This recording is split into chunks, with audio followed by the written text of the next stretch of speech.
Hello students and welcome back to channel Siraj Shaikh the study at limited liability partnership का lecture number 6 होगा, जिसमें हम cover करने नए points of sales and conversion start करेंगे आज का क्लास।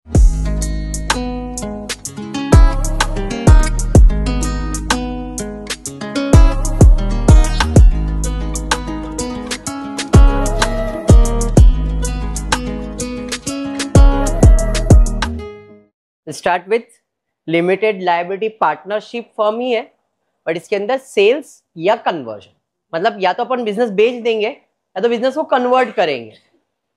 अब ये जो बिजनेस है ये एक पार्टनरशिप फर्म जैसा रहेगा, पार्टनरशिप फर्म जैसा रहेगा। हमने इसके पहले पार्टनरशिप फाइनल अकाउंट किया था, लिमिटेड लाइबिलिटीज का फाइनल अकाउंट किया था। अब यहाँ पे फाइनल अकाउंट नहीं, बिजनेस बेचते हैं तो किस टाइप से इसे बेचते उसके बारे में स्टडी करने वाले, ठीक है क्या?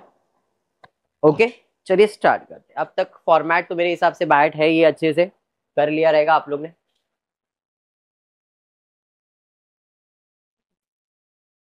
पिछले क्लास में मैंने पास्ट पेपर सॉल्व करवा दिया। ये आपने एसवाई में अमालगमेशन किया था, अगर आपको याद होगा तो एसवाई में बैक वाले लोग ने किया रहेगा। ये सिमिलर उसी काइंड का कुछ है। The balance sheet of Prem and company is given to you. Balance sheet बना के दिया गया। Prem and company was converted into Prem LLP. उसने अपना बिजनेस कंपनी से लिमिटेड लायबिलिटीज पार्टनरशिप में कन्वर्ट कर दिया। मतलब नया कंपनी कौन है? प्रेम एलएलपी। पुराना कंपनी कौन है? प्रेम एंड कंपनी। ये समझ में आ गया क्या? अमालगमेशन अभी हमने किया था। कोई बिजनेस किसी को टेक ओवर करता तो पीसी देता है, तो इधर भी सेम चीज। एलएलपी यानी कि प्रेम एलएलपी प्रेम कंपनी को बिजनेस टेक ओवर करने वाला है। सिंपल भाषा में यही समझ लो, ये इसको टेक ओवर करने वाला है। जब इसको टेक ओवर करना तो ये इसको पैसा देने वाला है। The conversion were as follow. Computer का इतना वैल्यू लगाऊंगा, फर्नीचर हम लेके नहीं जाएंगे, रिजर्व हमको क्रिएट करना है, गुडविल का हम इतना वैल्यू लगाएंगे। LLP also assume other asset and liabilities of the old firm at book value. Show necessary ledger account in the books of old firm. Old firm क्या क्या अकाउंट बनाता है? Realisation account, partners capital account और new company account. That's it. Amalgamation में किया था ना, same पैसा ही। Realisation account, partners capital account और अमालगमेशन में इक्विटी शेयर होल्डर अकाउंट बनाते हैं, यहाँ पे पार्टनर्स अकाउंट बनता है। फर्क समझ में आ गया? चलिए सबसे पहला पीसी का कैलकुलेशन कर लेते। तो पीसी की कैलकुलेशन के लिए कंप्यूटर का वैल्यू कितना लगाया है? 12,000। फर्नीचर वो लेके जाएगा नहीं। रिजर्व कितना परसेंट क्रिएट करने वाला है? 5%। हम डेटर्स कितना है? 6,000। 6,000 का आरडीडी दिखा दूंगा मैं 5%, माइनस करके 5,700 ऊपर दिखाएंगे तो भी चल जाएगा। समझा? उसके बाद क्या है? गुडविल का वैल्यू दिया है 10,000। और कुछ दिया है क्या? नहीं। समझा यहां तक? बाकी सारे एसेट्स बुक वैल्यू पे। फर्नीचर इन्वेंट्रीज जैसा है वैसे ही आ जाएगा। डेटर्स हो गया, बैंक बैलेंस जैसा है वैसे ही आ गया, कैश बैलेंस जैसा है वैसे ही आ गया। सारे एसेट्स हो गए।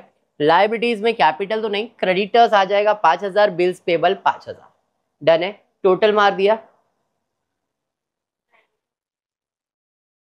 ये क्रेडिटर्स नहीं रहेगा, कुछ और रहेगा, क्वेश्चन में करेक्शन रहेगा फिर, ठीक है? वो जो बिल्स पेबल और क्रेडिटर वो शायद रिजर्व रहेगा 5,000, अपने आप समझ जाएगा, क्वेश्चन में करेक्शन हो सकता है। तो बिल्स पेबल डाल दिया 5,000। यहां तक समझ में आया? इसका टोटल 40 और इसका टोटल देखो दिख रहा है 10,000, मतलब क्रेडिटर्स है, लिखा नहीं है। यहाँ पे क्रेडिटर्स 5,000, आरडीडी और बिल्स पेबल 5 और 5 10 और 300, 10,300 अमाउंट दिख रहा है ना, तो क्रेडिटर्स है। 40,000 में से 10,300 माइनस करोगे तो आपको पीसी मिला 29,700। ये समझ में आ गया? अमालगमेशन में सबसे पहला स्टेप बैलेंस शीट खाली करते थे, तो बैलेंस शीट खाली करेंगे कौन से वैल्यू पे? बुक वैल्यू पे। तो सन्ड्री असेट कंप्यूटर खाली किया, furniture, inventories, debtors, cash, bank सब खाली करना है यहाँ पे। कौन से वैल्यू पे? Book value. ये समझ में आया? लायबिलिटीज खाली करता हूँ तो क्रेडिटर्स और बिल्स पेबल है 5,000। पार्टनर का पैसा पार्टनर के अकाउंट में जाए। बैलेंस शीट खाली। पीसी मांगेंगे, कितना पीसी मांगेंगे? 29,700। तो मेरी इधर क्रेडिट है और पार्टनर का sorry new form account debit है। इसके बाद वो बाद में डिस्कस करता हूँ। 29,700 29,700 समझ में आया? पीसी मांगा। अब पीसी में उसने क्या दिया? कुछ बोला है क्या? कुछ नहीं। मतलब जो भी देगा वो किसको मिलने वाला है? पार्टनर्स को। चाहे वो कैश दे रहा है, चाहे वो शेयर्स दे रहा है, कुछ भी दे रहा है, जाने वाला किधर है? पार्टनर के अकाउंट। ये समझा? अब बिफोर क्लोजिंग हमने बिजनेस तो बेच दिया, लेकिन नया कंपनी फर्नीचर तो लेके नहीं गया था। अब जब वो फर्नीचर, कोई भी असेट अगर नया कंपनी लेके नहीं जाता तो पार्टनर्स को देना पड़ता है। तो असेट था डेबिट, पे करने के लिए क्या कर दूंगा, क्रेडिट। तो बाय फर्नीचर प्रेम और राज कौन सा रेशियो है, कुछ बोला है क्या प्रॉफिट शेयरिंग रेशियो, नहीं, तो इक्वली बांटा, इधर क्रेडिट, तो उनका अकाउंट हमने कर दिया डेबिट। ये समझा, पक्का। चलिए अब टोटल मारते हैं। टोटल इस साइड का है 44,700, माइनस किया, जो भी प्रॉफिट आएगा दोनों पार्टनर में बच जाएगा। 11,700 आया, दोनों को इक्वली बांटा, इधर डेबिट है तो इसका अकाउंट हमने कर दिया क्रेडिट। अब इसको क्लोज कर दो, एलएलपी को टैली करो तो भी चल जाएगा। क्लोज किया, बैलेंस आया, ये बैलेंस कहाँ जाएगा, एलएलपी, क्योंकि यहाँ पे क्या दे रहा है मालूम नहीं है तो हम इसी को टैली करने वाले। इधर से हम इधर आ गए, इन दोनों का टोटल मार के देखो 29,700। समझ में आया कन्वर्जन का सम कैसा आने वाला है। एग्जाम में, टीवाई बैफ के एग्जाम में कन्वर्जन के सम्स आते हैं, एकदम क्लियर बता रहा हूं, ठीक है क्या, समझाइए। ठीक, following is the balance sheet of, वापस से प्रीमेन कंपनी आ गया क्या, हेडिंग देख लो, converge the subject, all the assets and liabilities of the firm shall be taken by LLP, ये अलग ही है, ठीक है। लैंड एंड बिल्डिंग का वैल्यू, स्टॉक का वैल्यू, डेटर्स का वैल्यू, गुडविल का वैल्यू, इन्वेस्टमेंट का वैल्यू दिया है।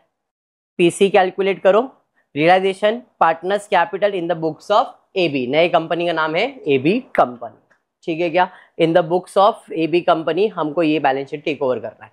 सबसे पहला पीसी बना दो, all assets and liabilities of the firm shall be taken over by LLP, land and building shall be appreciated by 20%, 2,80,000 है, 20% बढ़ा दो, देखो कितना बढ़ेगा, 2,80,000 का 20% बढ़ा दो, 3,36,000 आ गया। फिर stock shall be increase by 50, 3.5 lakh हो जाएगा। डेटा शैल बी डिक्रीज बाय 10,000, 1,90,000 आ जाएगा। Goodwill shall be valued, goodwill आ गया। इन्वेस्टमेंट टेकन एट 280, कैश जैसा है वैसे ही लिखा, और कुछ है क्या, सारे एसेट्स हो गए। लायबिलिटीज के बारे में बोला है, जैसा है वैसे ले लो, कैपिटल नहीं, जनरल रिजर्व नहीं, क्रेडिटर्स।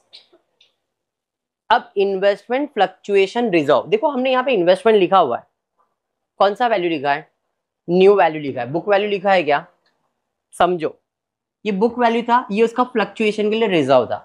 हमने ऑलरेडी इन्वेस्टमेंट लिखा हुआ है, वो भी न्यू वैल्यू लिखा है 2,80,000। अगर मैंने ये 3 लाख रुपया सेम टू सेम लिखा रहता तो ये इन्वेस्टमेंट फ्लक्चुएशन रिजर्व दिखाना पड़ता।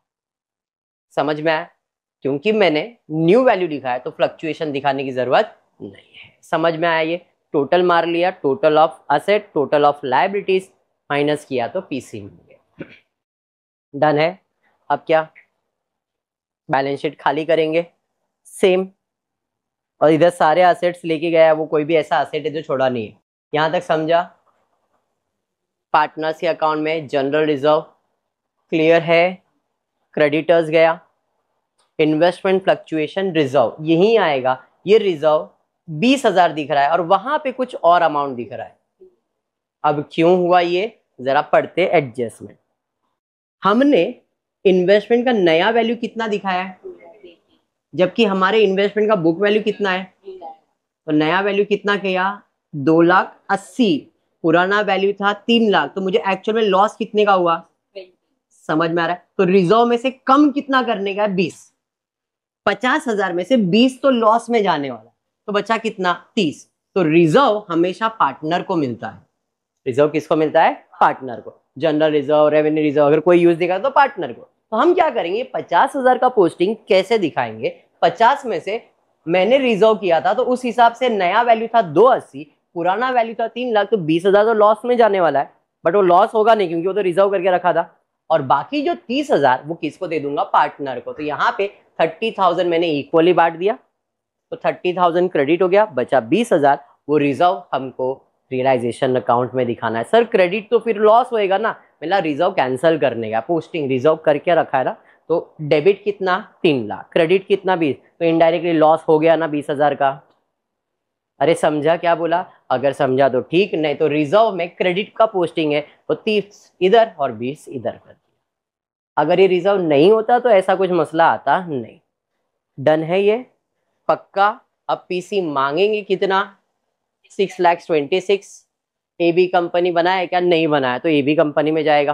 कितना जाएगा, 6,26,000। बनाने बोला नहीं है, बनाया नहीं है, अंडरस्टूड।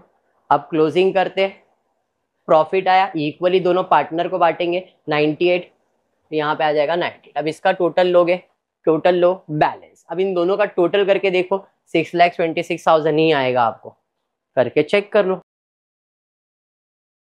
6 6 12 और 5 6, 6,26,000 है टोटल। कंसेप्ट क्लियर हो गया कन्वर्जन का, हाँ या नहीं, पक्का समझा है, 100% समझा है। चलिए तो वाइंड अप करेंगे, कन्वर्जन इतना ही था। अभी आप प्रैक्टिस करोगे, एलएलपी आपका वाइंड अप किया। ठीक है, आज की क्लास को इतना रखेंगे। ऊपर वीडियो पसंद आए तो प्लीज वीडियो को लाइक कर देना, फ्रेंड्स ग्रुप में शेयर करना, चैनल को सब्सक्राइब करना। Thank you for watching the video.